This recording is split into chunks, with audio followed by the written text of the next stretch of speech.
Good morning. This is Kevin, Mr. Teacher, and this is the Mr. Teacher, Mr. Preacher podcast, where we learn what lasts in athletics and share it with you, teach and preach it back to you, the athlete, coach, and parent of the greater sports world. And today we have a mini lesson from me, and we're going to keep it simple today. Just one of the game that I came across and I had to share because it cross-reference with the theme we're studying and some research. And so this mini lesson is called Find Your NBA Jam Hotspots for More Enthusiasm. So we have to break this apart. And how does it apply to enthusiasm and play and all the above? All right. Now I'm right between generations for this. So one of the greatest, I'm going to lay that out there. Maybe this is not so hot of a take, no pun intended. Arcade games was NBA Jam. Now I was able to play the, I believe is the Sega and then the PlayStation version of this, but NBA Jam, great game. You got to pick two players that were, from these, older teams, at least for me, in the 80s, 90s. And it was 2-on-2 and you go back and forth. Great game. And when you played, if your player hit consecutive, I don't remember how many it was, shots, they could get on fire. And you could also get these little stars on the court. I think you can see in the picture if you look closely. If you shot from that spot, you're almost guaranteed to make it. You just drain it. All right. Well, it just so happens that within the play literature, Johan Huizinga is the most famously quoted on play, but within the play research, there's this concept of the magic circle, where I'm in a little circle right now. That's cool.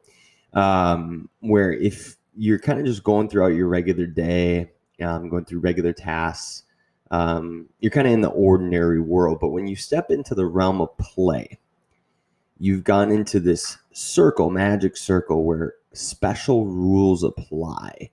And the way we perceive the world and how things are taken completely change. And I like this. And a good example of that, you could do it with any game, is soccer. So, in a regular world, you're just kicking a ball into a net. But in the magic circle, when you're playing the game, you're scoring a goal. And the context changes everything. And so why does that matter?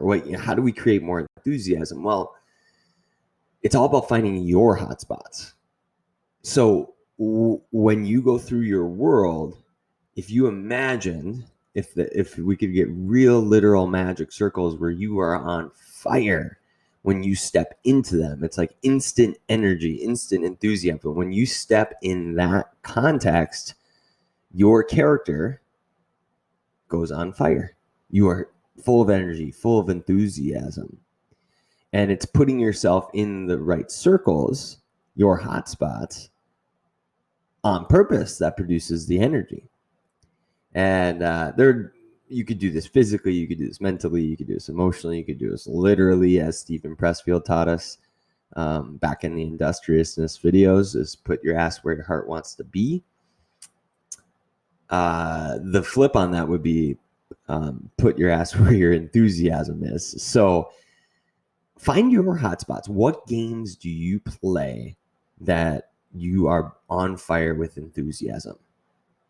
Go into or build your life around those places.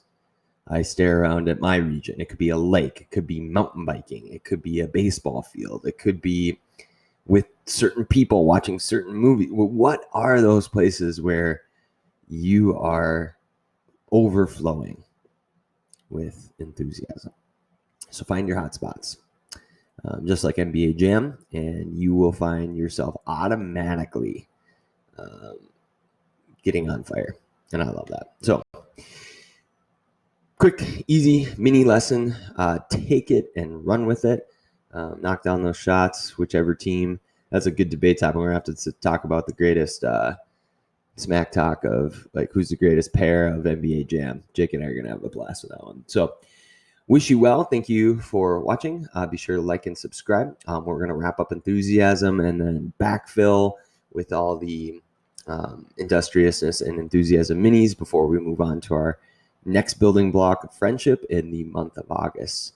Never stop learning, and we will see you on the next one. See ya.